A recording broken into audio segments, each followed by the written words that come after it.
இத்தகைய சம்பவங்கள் இடம்பெறுகின்ற போது போலீசார் சுயாதீனமாக செயற்பட வேண்டியதன் அவசியத்தை சட்டத்தரணி அஜித் பத்ரன வலியுறுத்தியுள்ளார்.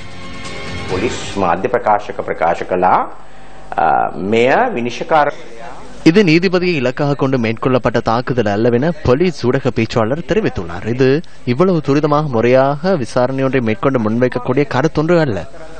விசேடமாக முழு நாடும் அவதானித்துக் கொண்டிருக்கின்ற வழக்கு விசாரணையின் போது சில போலீஸ் உயர் அதிகாரிகளை கைது செய்கின்றனர். இவ்வாறான வழக்குகளின் போது நீதிபதிகளுக்கு விசேட பாதுகாப்பு வழங்கப்பட வேண்டும். அவரை இலக்காக கொண்டு இந்த சம்பவம் மேற்கொள்ளப்பட்டுள்ளது என இந்த சம்பவத்தை எதிர்நோக்கிய நீதிபதி எண்ணுவார் எனின் இந்த சம்பவம் தொடர்பில் போலீசார் சுயாதீனமாக செயற்பட வேண்டும். இதேவேளை நீதிபதி மா இளஞ்செழியனை இலக்கு வைத்து துப்பாக்கிச்சூடு நடத்தப்படவில்லை என போலீசார் விடுத்துள்ள அறிவிப்பு தொடர்பில் அரசியல் கட்சிகளின் பிரதிநிதிகள் கருத்து தெரிவித்துள்ளனர்.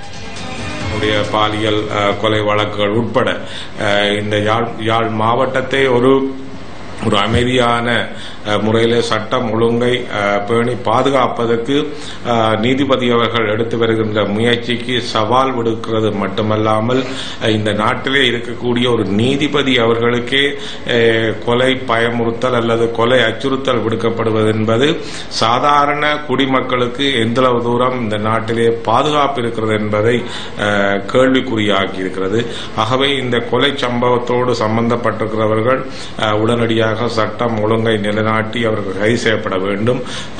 இந்த சம்பவம் நடந்த உடனடியாகவே இந்த கொலை சம்பவம் நீதிபதி திரு இளஞ்செழியன் அவர்கள் இலக்கு வைக்கப்படவில்லை என்ற செய்தி போலீசாரினால் உடனடியாகவே இது சொல்லப்படுகின்றது. உண்மையிலேயே இந்த செய்திகள் சொல்வதற்கு முன் உண்மையை கண்டறியப்பட வேண்டும். யாழ் மாவட்டத்தில் துப்பாக்கிச்சூட்டு சம்பவம் ஒன்று நடந்திருக்கிறது. இளஞ்செழியன் அவர்களை நோக்கி நடந்ததில் அவர்களுடைய போலீசார் காயப்பட்டிருக்கார் என்று சொல்லியிருக்கிறார்கள். பாரதூரமான விஷயமாக நான் பார்க்கிறேன். ஏனென்றால் எங்களுடைய யாழ் மாவட்டத்துக்கு இது 2009 யுத்தம் நடந்து முடிந்த பின் ஜனாதிபதி மைத்ரிபால சிறிசேன அவர்களுக்கு, அதாவது பாதுகாப்பு அமைச்சர் என்ற ரீதியில் அவர்களுக்கு இது சம்பந்தமாக நீதியான விசாரணையை அமைத்து யார் இந்த குற்றத்தை செய்தவர் என்றது கண்டுபிடிக்க வேண்டும். கொலையிலே போலீசினுடைய உயர் அதிகாரிகள் சம்பந்தப்பட்டிருப்பது உறுதிப்படுத்தப்பட்டிருக்கின்ற நிலைமையிலே அந்த வித்யாவினுடைய கொலை விடயத்தில் நீதிபதி இளஞ்செழியன் அவர்கள்தான் மிகவும் தீவிரமான ஒரு நிலைப்பாட்டை எடுத்து, உறுதியான நிலைப்பாட்டை எடுத்து விசாரித்து அவை ஒரு ட்ரைலட் பார் அளவுக்கு போகின்ற ஒரு நிலைமை வருவதற்கு அவருடைய செயற்பாடுகள் முக்கியமான காரணமாக அமைந்திருக்கின்றது. ஆகவே அவரை குறிவைத்து தான் நடத்தப்பட்டிருக்கின்றது.